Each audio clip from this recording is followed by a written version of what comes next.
so she might be a little late, but she is on her way. So yes. Okay, but I think we should go ahead and get started. Thank you all for joining us. I am Natalia Galvin. I am the 2022 president of NOW. Super excited to be with you all tonight. Jacinda and Maqube, I think, are on their way. I just got messages. But I just wanted to kind of review a little bit of housekeeping. We are super excited to have such an amazing board. We still have a couple vacancies for communications, fundraising, and secretary. So if you're interested or know of anybody who would be a really good fit, please let me know, or one of the other board members know. One of the things I wanted to update us all on is one of my goals was to work to empower a statewide network to support our reproductive rights. And in the past month, we had meetings with Women for Change and the Younger Women's Task Force of Greater Lafayette, and the Indiana Task Force Feminists Organizing and Reimagining Civic Engagement. So we've been talking with them about what their vision is too. But as we continue to have ongoing discussions to build a sustainable network of statewide advocacy, especially around Roe, we'll have more to report on that soon. But if anybody's interested in joining those meetings, right now they're just kind of building meetings to see where we can fit into that, especially since we're all volunteers. What kind of nonprofit is doing the work, and we can kind of help enable that, so that there's some long-lasting structural support there.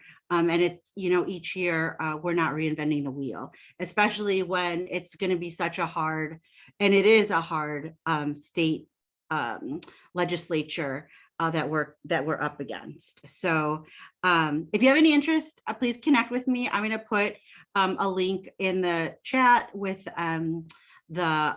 just my information and all of the information for board members. And just a quick note, we're moving our chapter meetings to the last Thursday of the month in 2022. So from 7:30 to 8:30 on Thursday, March 31st, that will be our next meeting. Our plan is to cover how reproductive rights and access might be changed if the legislature takes them away. We'll talk with providers to see how our daily access to services will be impacted. And we plan on staying virtual for the foreseeable future. So I'm going to throw it to Julie for any update on membership, and any other board members. If you have any updates, please feel free. Hi, everyone. I'm Julie Hardesty. I'm the membership director for Monroe County Now, and I just wanted to let you know that if you are a current member, we do send out reminders for membership renewal. So the month that your membership is going to expire, we'll send you a reminder to renew and invite you to do that. And membership, if you're not a member, it's available on a sliding scale from $10 to $40 per year. So whatever works for you, no questions asked. And if you would like to sign up for a new membership, we do have a membership form that will take you through those steps. And I'll put that here in the chat. If you are a new member signing up for a new membership, you are eligible for a complimentary Monroe County Now t-shirt while our supplies last.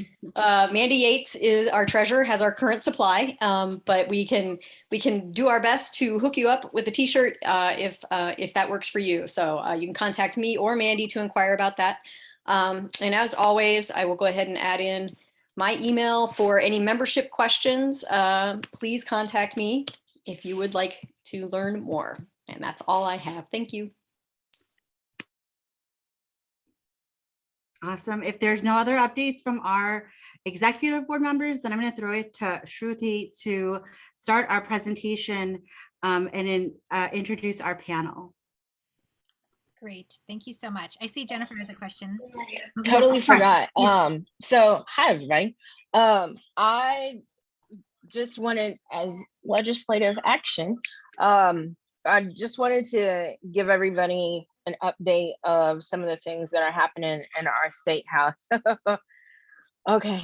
Luckily we have an amazing panel because it does seem very dark and gloomy, but here's what we got going on. So House Bill 1041, which is the anti-trans girls bill for allowing transgender girls to play in sports K through 12, that seems to be going through, and it stinks. I believe yesterday, Senator J.D. Ford was trying to make some amendments to it, and those failed.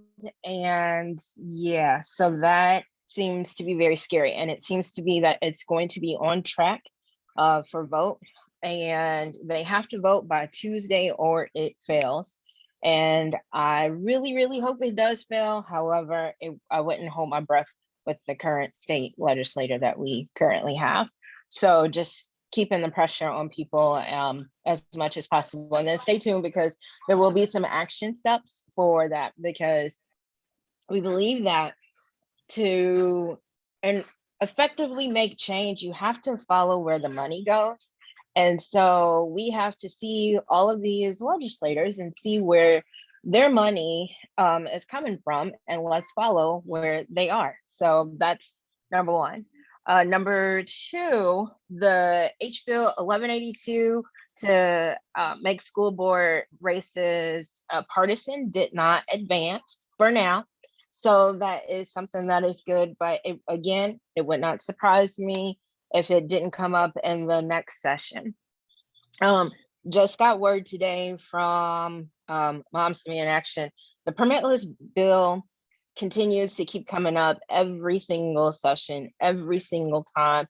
Doesn't matter how much law enforcement goes and testifies against it, continues to do so. And our friend, and I said that in air quotes, Jim Lucas, down from Seymour, continues to push this dirty little bill. So apparently late today, that also died as well. But again, just as we might think it might take, it will probably come back around again. Last but not least, House Bill 1134. This one is like, I laugh in a way because it's nerve-wracking, and it's also very scary to see what has happened.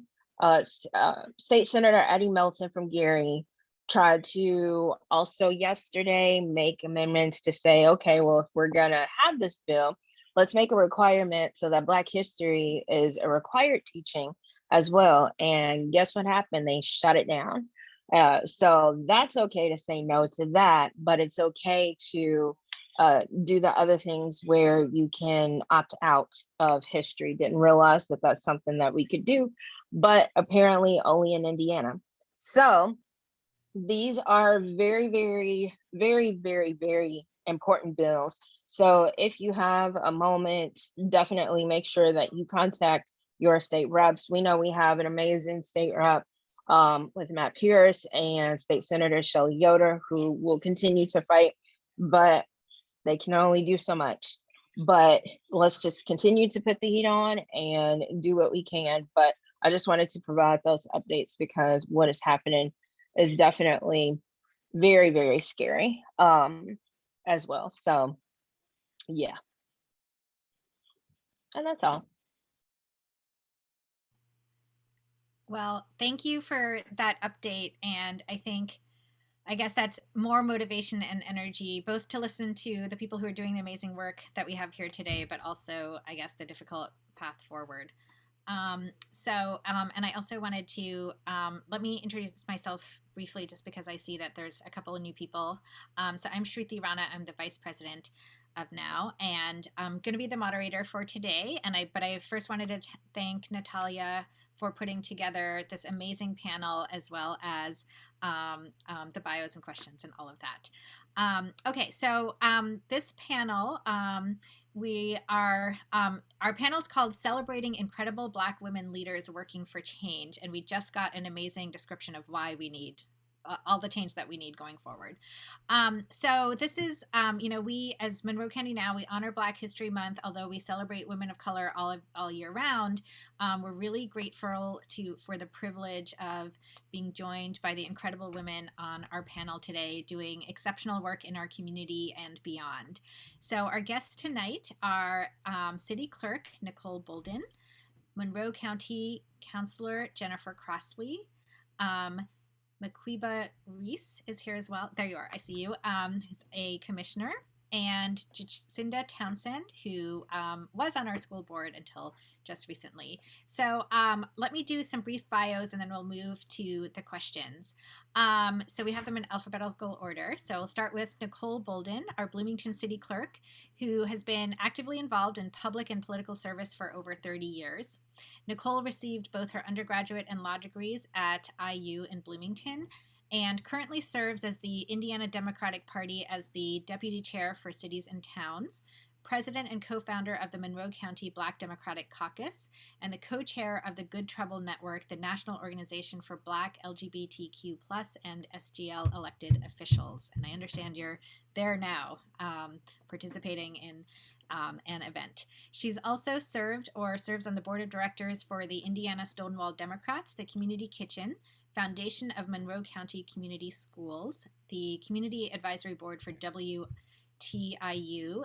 and the steering committee of the Democratic Women's Caucus, as well as the local Elks Lodge.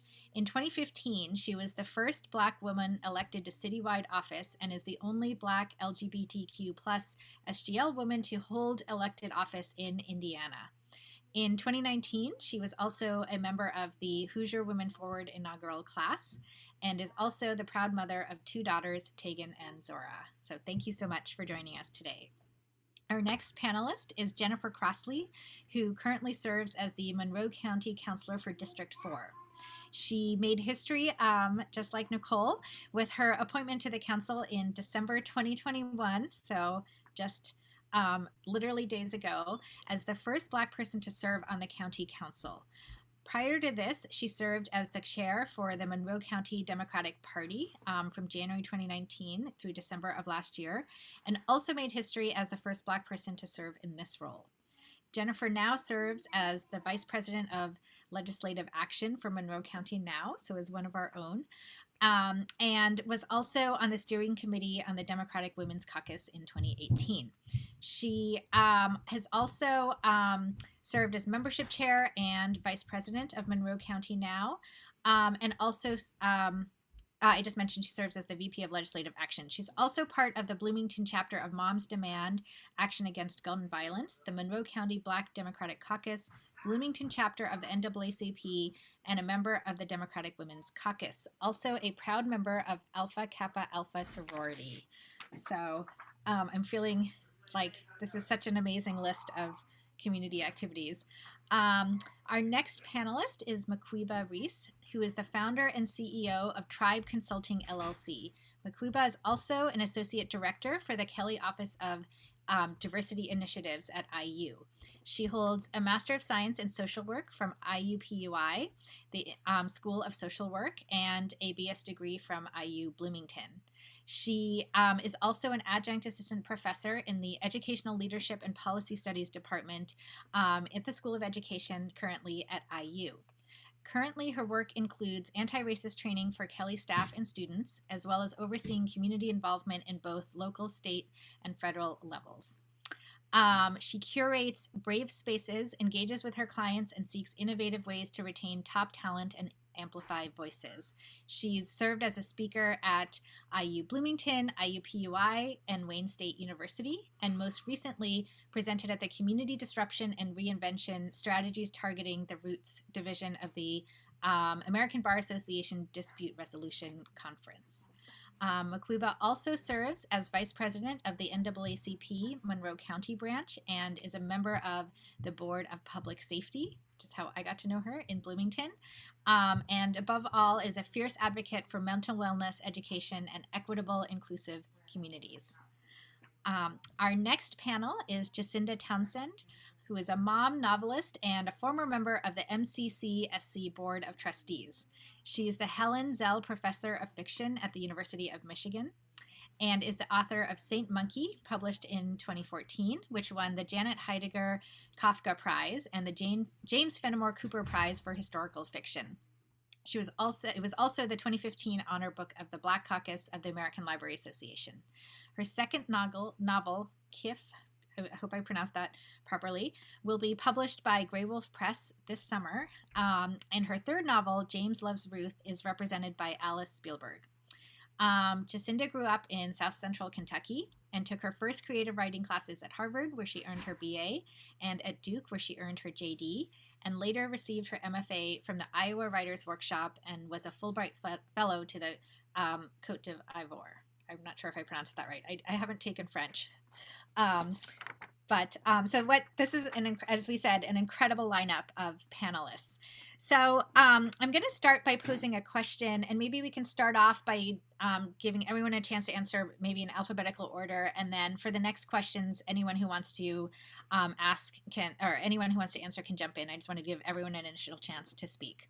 So for our first question, each of you are incredibly accomplished and have led very busy lives even before you decided to become involved in the community here in Bloomington, either by running for office or joining a board or commission or all these other things I just went through. So the question is, can you begin by telling us a little bit about how you chose Bloomington and why you decided to make the leap into public service here? And maybe start with you, Nicole. Okay, thank you very much for the question.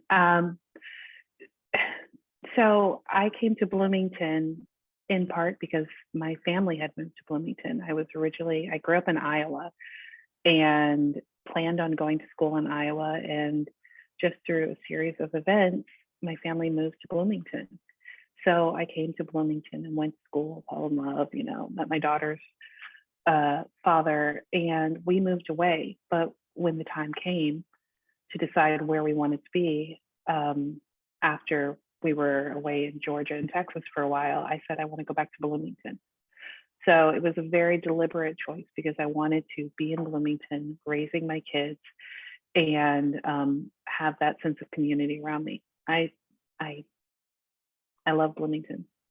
So part of that love always involves some criticism, but it's healthy criticism.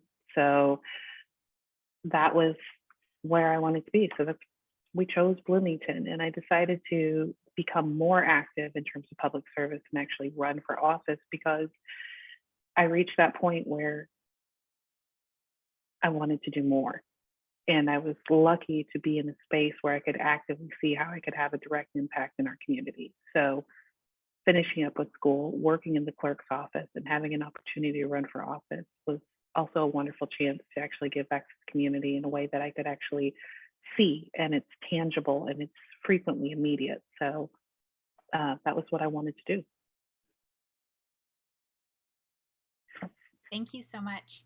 Can we move next to Jennifer to answer the question?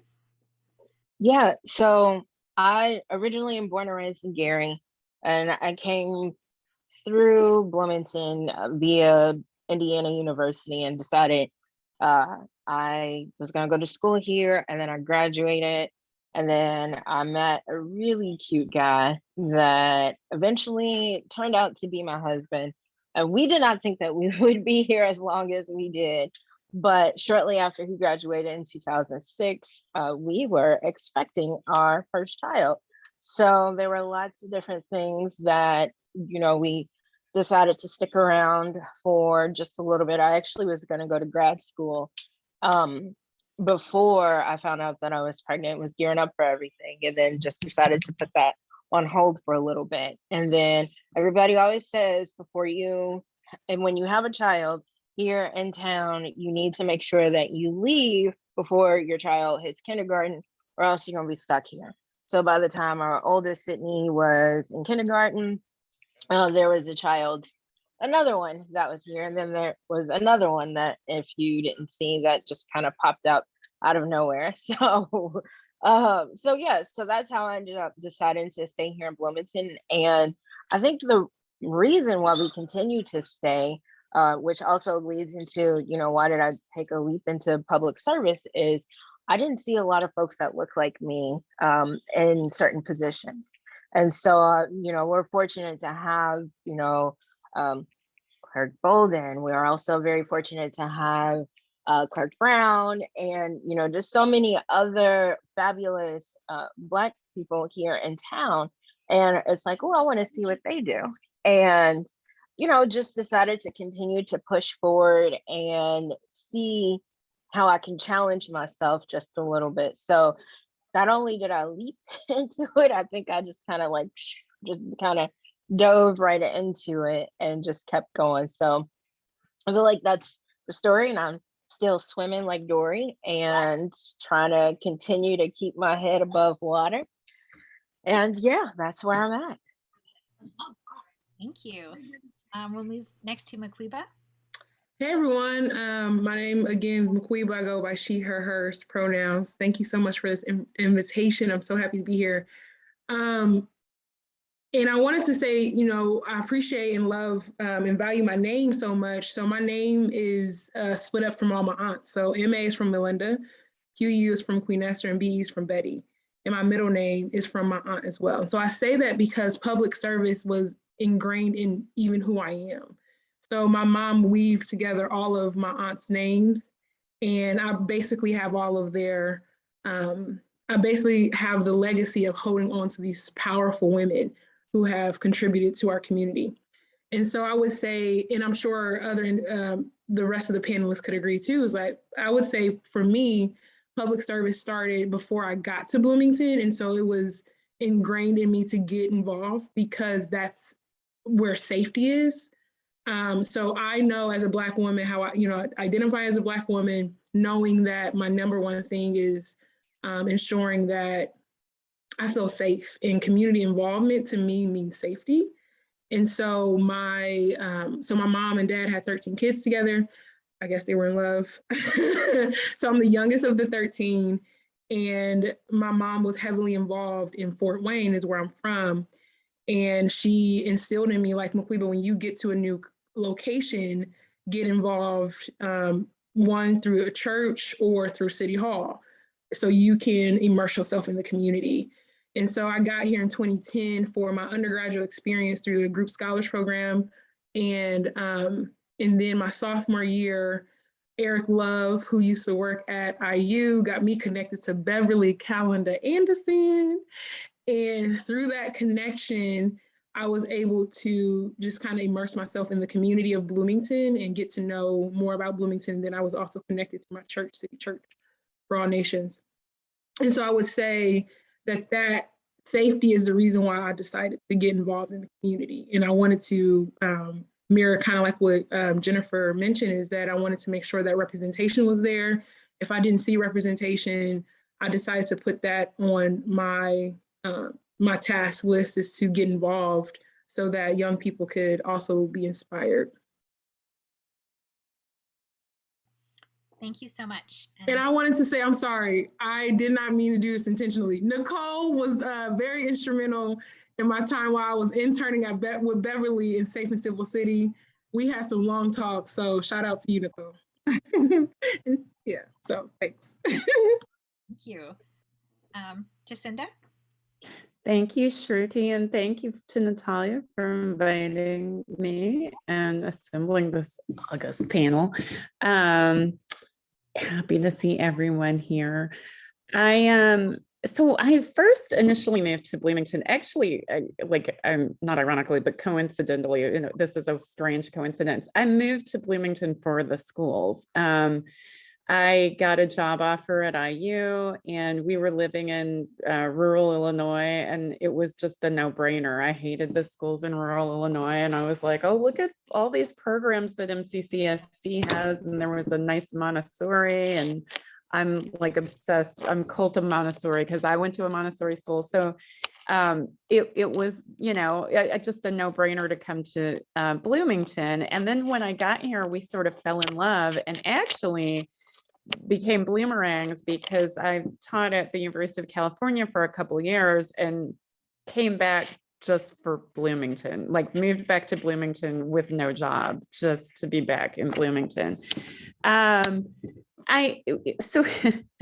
how I got involved in community service in Bloomington was a little bit of an accident. I will say I've always been sort of an outsider. I've always been an activist, but I've always been an activist who pushes in from the outside of any sort of power structure. And that's why I applied to the board. I didn't think I would be appointed and then elected. I thought, I want to go to a board meeting and really tell them what I think needs to change in MCCSC. And I did. And when they called me to tell me that they'd selected me out of all the candidates, I actually burst into tears because I was so shocked. I was like, I think I told you what needs to change. And I guess somebody enjoyed hearing that. So, my mother was, she was a high school teacher for many years, and then she became one of the people who was sort of instrumental in the Kentucky Education Reform Act back in the late 80s. So I had had a lot of experience with, how to identify what needed to change. So serving on the board was, just really gratifying because I care deeply about MCCSC and children in Bloomington. I mean, it is why I came to Bloomington. So it was just an honor to serve on the board, and I'm so happy that I applied and was elected. So thanks for having me again. Thank you so much. So we actually have the next question for you, if you don't mind, since you just told us how you got on the board. And Sure. so we've been, really sad that that you've, had this wonderful opportunity for yourself in Michigan, but that means leaving us behind in Bloomington. So as you departed Bloomington and the school board, you wrote an incredibly powerful statement regarding desegregating our schools. So could you speak a little bit about your thoughts from that statement and what we can do to continue that work and try to carry some of it on? Very happy to. So I want to say a couple of things, and so that when I applied for the initial appointment, you were asked to identify 3 areas of change that you hoped for. 2 of mine had to do with my resignation letter. One is that there is a huge disparity. It's a racial disparity in disciplinary actions in in most of Indiana, yes. But in MCCSC, it's shocking. 1 out of 8 Black students is disciplined. For white students, it's something like 3%. And the largest sort of area of infraction is this really nebulous gray area. I forget the technical name for it, but it's basically like if you rolled your eyes at a teacher, right? Like maybe a white student wouldn't be penalized for that, but a Black student would. And that's why that disparity is so large. I know from my children that dress code violations are pretty much always enforced against Black girls, but not white girls. So there's a huge, that's a huge thing. I think that any Black parent will tell you, well, any Black parent anywhere on the planet will tell you that, in fact, what a white former colleague of mine who has Black kids said, getting a Black kid through school, K-12, is like having a second job. And that is so true. From the perspective of somebody who has now served on the school board, I want to tell you this. We had people come speak at meetings. We had letter writing campaigns. And there is a lot of concerted effort on the part of certain communities, certain groups of people, like for instance, the moms demanding gun justice, they write constantly. The moms who are involved in ICPE write as a group, and you can tell they're writing in group. I never once saw Black and Latino parents get involved and collectively act as a group. And it made me very kind of sad because there's a lot of power in approaching the board, approaching the superintendent, approaching this power structure collectively and as a group. There's a lot more power than just like, individually writing one board member or whatever, which is what kind of always happens. So that's one thing that I but the other thing, okay, and I have props here because this is mostly what I was talking about in my resignation letter. The IDS is running a big series on this right now, actually. So there was a report done at the O'Neill School of Public and, the O'Neill School, SPIA.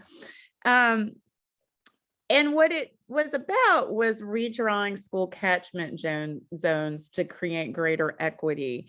It's a comprehensive 128-page report, and it kind of brilliantly, accomplishes this with like minimal disruption, minimal movement, but huge change in equity and huge sort of balance in terms of socioeconomic and racial demographics. Now that I'm not on the board, I can say this. They just swept that under the rug for an entire year. Nobody heard anything about it, and nobody knew about it except people who were sort of intimately involved. And I knew sort of the author of the report. But that was really intentional. It says on the report, oh, it was COVID, blah, blah, blah. No, that was very intentional because I don't think they enjoyed what the O'Neill students came up with in terms of a solution for equity. The current administration and board is giving a lot of lip service to equity. What they mean by that is that they want to pour money into further segregating the schools.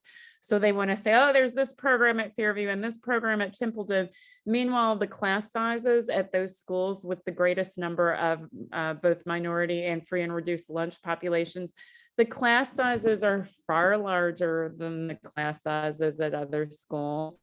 You're talking about schools where, a lot of the students need Title I help, and there's just no way that that is equity. I don't care how much money you pour into that sort of separation, that's not going to help. What would help is to create more balance. And so that I was completely passionate about that when I was on the board. I'm still just as passionate about it all the way up here in Michigan. And it was artificially created because there was more balance before the redistricting that happened between 1996 and 2003. MCCSC actually created more segregation in the schools. So I just, I hope that the community is aware, and I hope that people sort of press in on that, because the reports out there, what MCCSC loves to do is say, oh, we need to collect data. Okay, well, we have the data, and they're just going to sit on until it's old data and can't be used. But I hope that the community does not let them do that. Thank you for the. Thank you both for discussing the statement as well as giving us some really concrete things we can all do to move forward and carry some of that on. I wanted to check with the other panelists to see if any of you had thoughts on these issues or wanted to comment. No, I would just like to thank Jacinda for continuing what she did while she was on the board. There was interesting meetings that I would go to, and one in particular that happened where people were really, really, but I would just like to thank her because it's a very thankless job. And I wanted to jump in and just echo part of what Jacinda said about raising Black children in our schools and how it can become a full-time job. It was incredibly difficult. And as a parent, I spent a lot of that time second guessing my choice to raise my kids in this community, in these school systems, because I was worried about them. And as much as they were learning, they were also learning some trauma and some damage throughout the process. So, and that was a choice that they have to live with, that I made. So I was glad when she was on the school board. I was glad that she was raising these issues, and I miss her terribly, both personally and on the school board. So Same. I complain about Michigan like on an hourly basis, just so you guys know. I tell the kids it's just a job. We're going back. We'd love for you to come back. Maqube, did you want to add anything also, or? I definitely agree that the definitely thankful for your time and serving on the school board. Something that I always bring up my parents because they had 13 Black children in America. And something my mom would do is she was when she was alive, she was very active in going to school board meetings, even though she was extremely busy trying to keep us essentially up and running. And so something she would also say, or I would believe that she would agree to that statement of raising kids in the K through 12 was probably the hardest thing she ever had to do because of the constant judgment. And the cool thing is that I'm a recipient of her consistency in the school system that gave me the opportunity. I wouldn't even say privilege, I would say blessings to like navigate in that system that I didn't have to go through, that my brother before me went through. Because she was so consistent, they knew Janet Elaine Reese was going to come up to the school and get them together.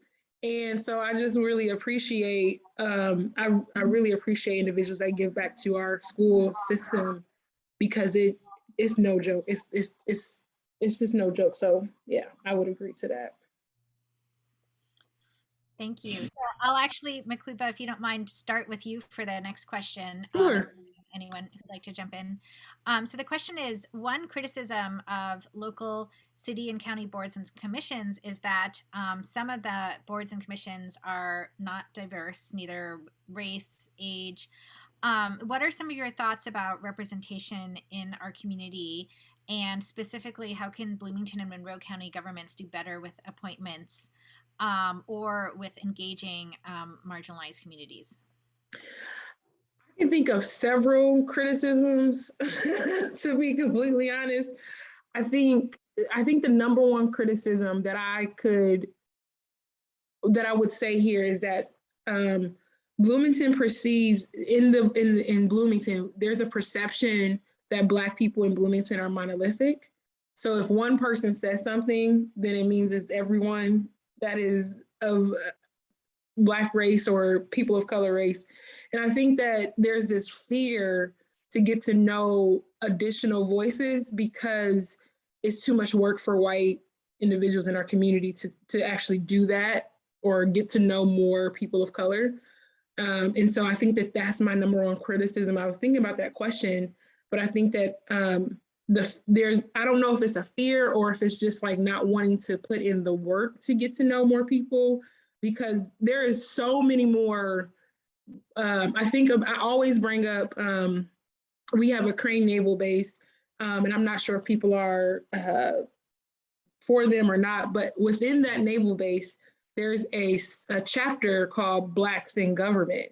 And I'm not even sure if half the people on this call today know or don't know about this chapter that is nationwide, is in Bloomington, and they have like over, I don't know, 20, 30 committed engineers and individuals that are committed to this organization.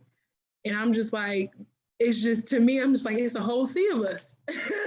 And so I think that people really just need to stop thinking that we're monolithic or that there's one way of attracting top talent, whether it is from IU or whether it's from Cook. I think that there needs to be a desire to look outside of what's in front of us and do more work. Thank you. Would any of the other panelists like to respond to that question as well? Or I guess I asked a three-part question. I meant to be a little bit simpler, but.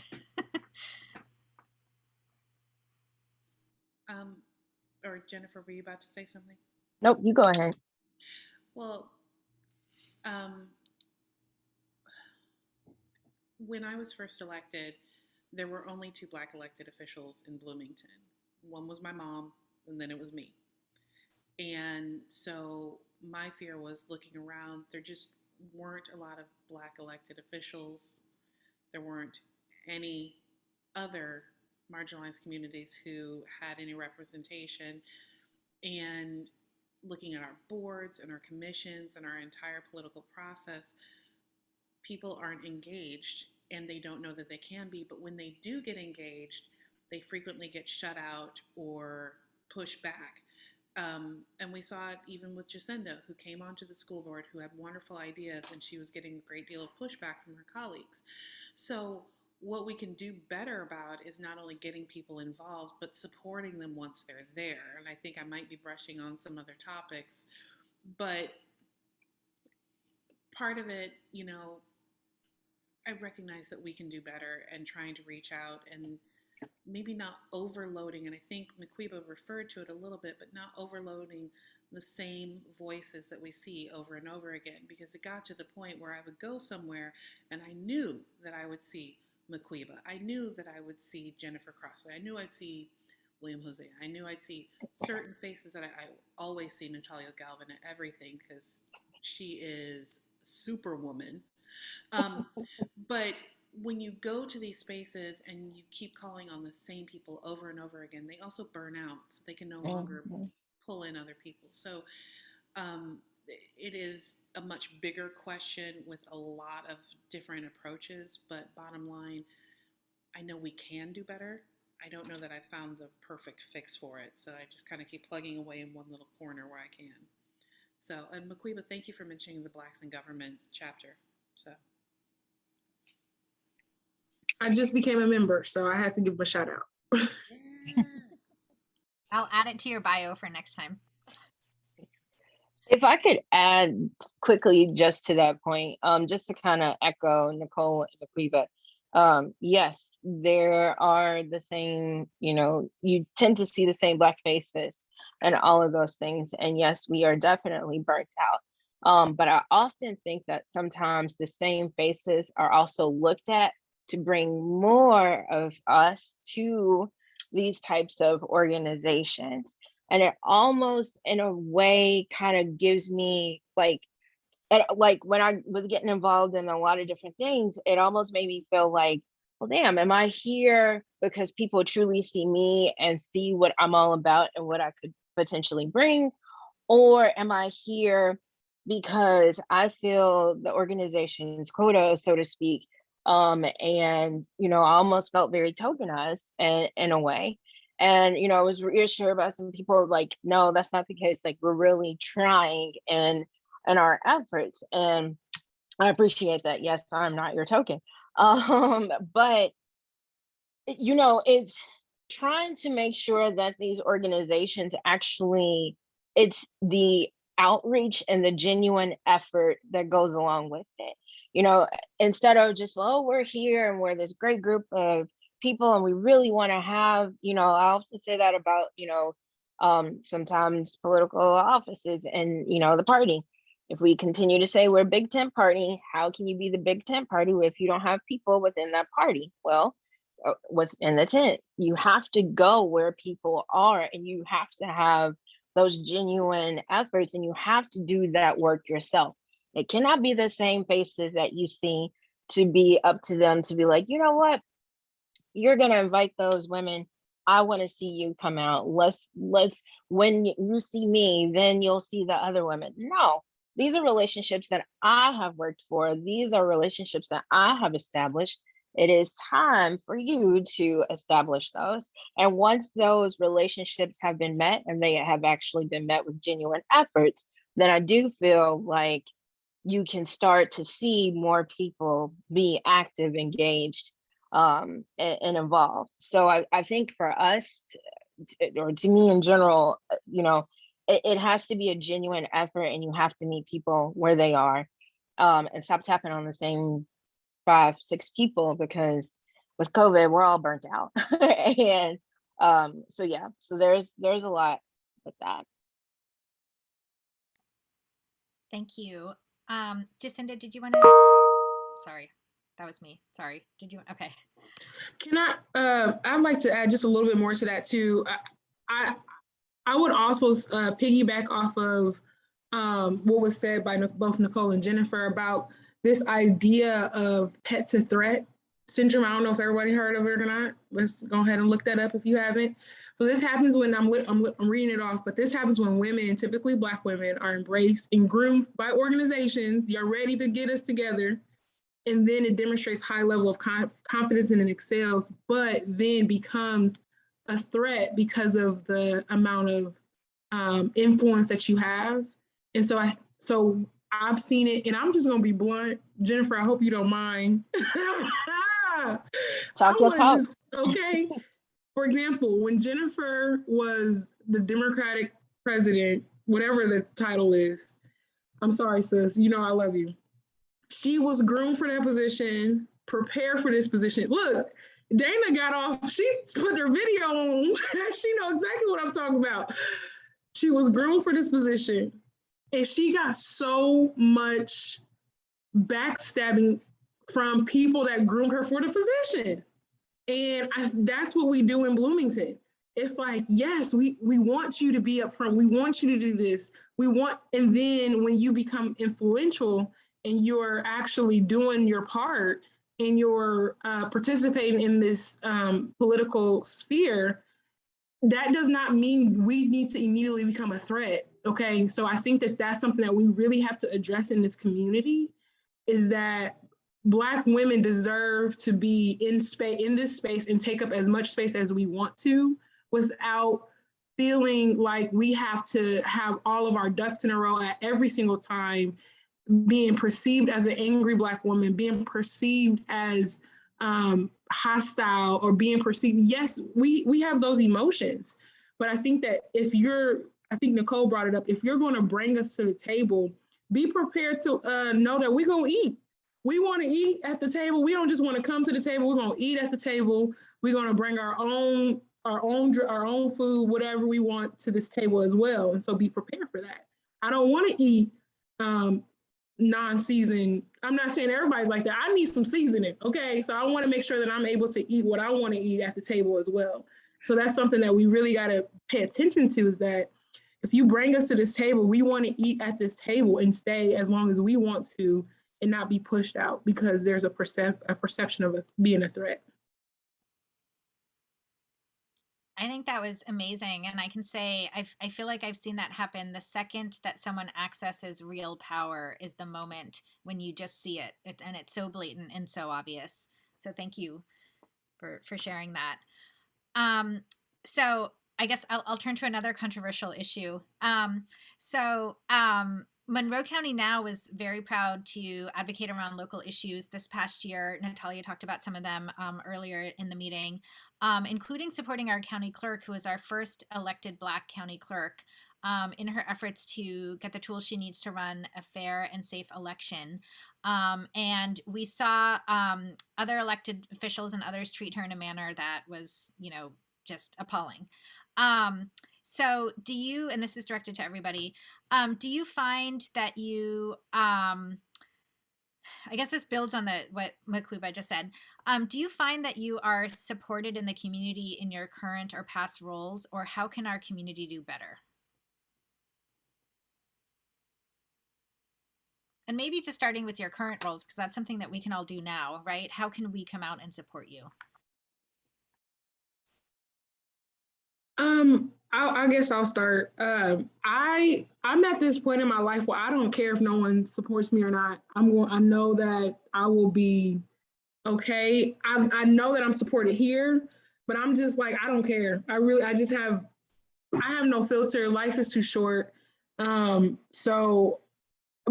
know that I'm in a space of, like, I want to make sure that I'm supporting and ushering in this current generation, young leaders, young advocates, to be groomed and kind of build this shield of protection, but yet also be able to be vulnerable when necessary, but be so focused that support just kind of finds you, and it's vice versa. So I know Natalia, we're pretty close, I would say, and then Shruti as well. I think that we're constantly building. And so I think that what it looks like next, I think what that looks like is being available when I just need a cough, like when I just need a small slight of a support. Like there was a time when I was going through a depressed state, and I think I text Jennifer, and I talked to her a little bit, and I was just honest and vulnerable. I didn't really need anything, but I just was like, "Hey, how you doing?" And then after that, "How you doing?" we just kind of went and talked for, I think, about an hour or so. And then I brought her kids some food or something like that. Something happened.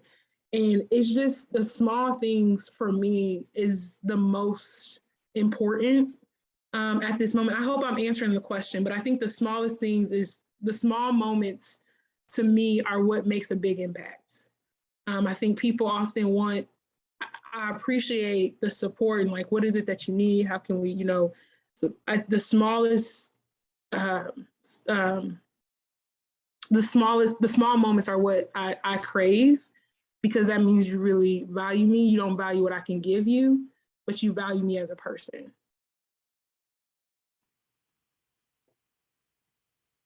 Thank you. And I think you officially crossed us into the moment where like everyone's crying, if they're not cheering. Cheer, cheer, cheers. And I wanted to ask the other panelists if anyone would like to add to that or respond.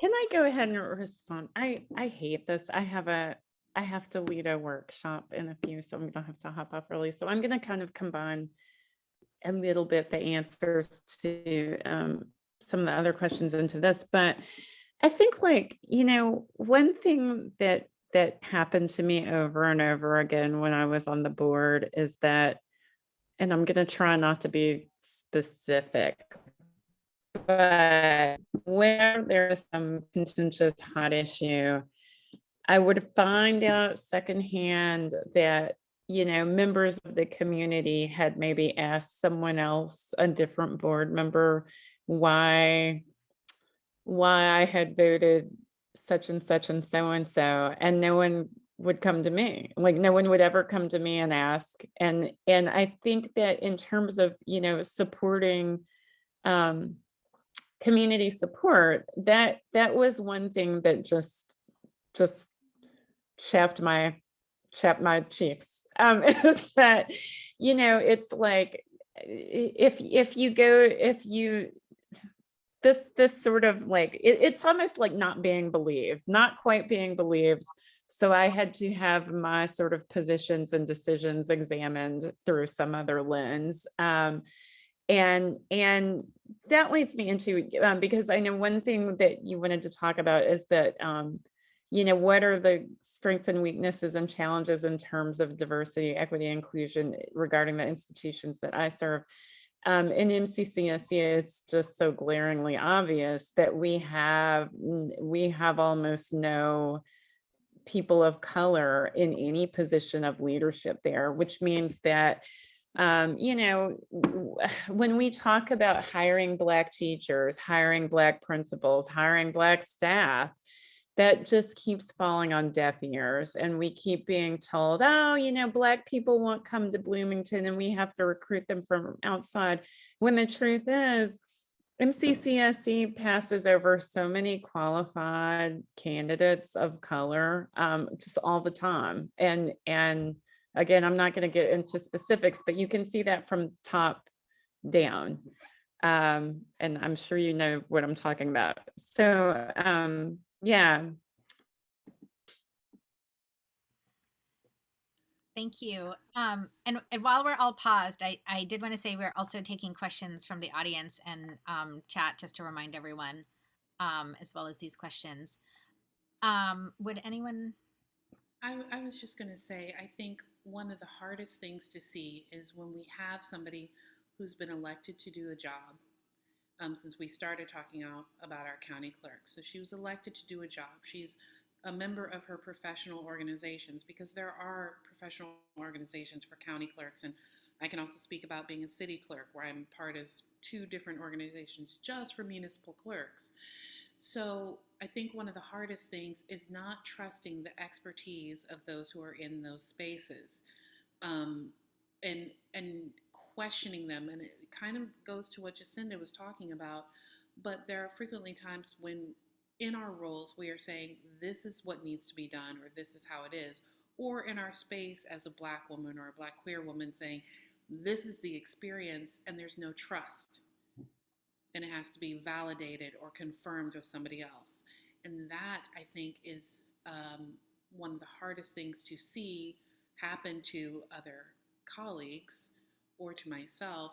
So what I would ask from the community is, if you see something like that, take a moment and just say, do you need help? What can I do to amplify your message or your point? Because sometimes you can make a couple of phone calls, send a couple of text messages. When I was asking for something, I had a very good friend who reached out and actively lobbied for the change that I was asking for in my role, to the Common Council.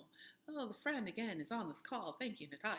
But it is so important to actually have people in the community that we can turn to and say, hey, we're going to need you to help lift up our voice, because recognizing as a practical matter, it doesn't always get listened to. So it's frustrating, it's gross, but we still have to do it. So that's what I would ask for from the community. I'll just add really quickly, just like 1 or 2 sentences. If you are able to support me privately, you can support me publicly. And that's another thing that I continue to see is you'll get DMs and messages, oh, you did a great job, blah, blah, blah, blah, blah. Okay, we'll say that amongst your peers who also have ways of going against what it is. And you know that they're saying these things, but you're afraid to because you don't want to rock the boat, or they're your friend, or this, that, and the other. Can't have it both ways. If you support me privately, you can support me publicly.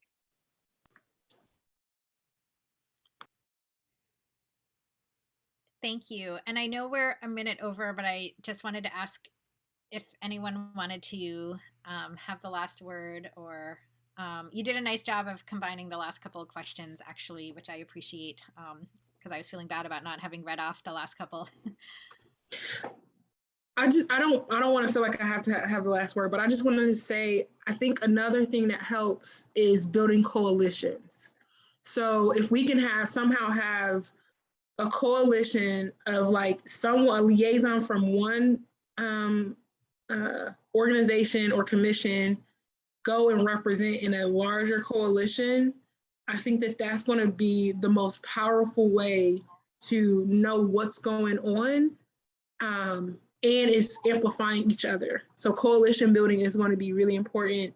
That's something that Fannie Lou Hamer, our ancestor did and advocated during her time. And so that's really how you build it. And Stacey Abrams is an example of what does it mean to be a coalition builder. So I think that that's something that we need to really consider and think through what that looks like in Bloomington. Thank you. And I guess let me do, yes, I see we're all getting chills, right? I just read the chat. I feel like all I should say at this point is, ooh. I need a tambourine. Those are all great last words, actually.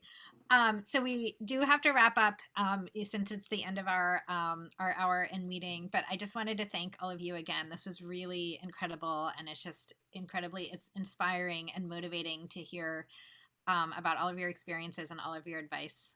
So thank you so much. And I guess I'll turn it back over to Natalia.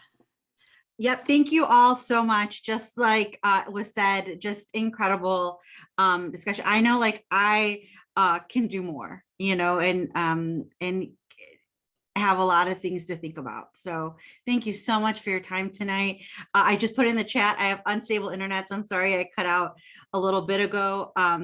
But our March chapter meeting, just to save the date, is March 31st at 7:30, and we're going to be virtual. So thank you to our panelists, for our moderator, just everybody in attendance too. We're so great to see you. So thank you so much. Thank you now. Thank you. Bye, y'all. Bye. Thank you.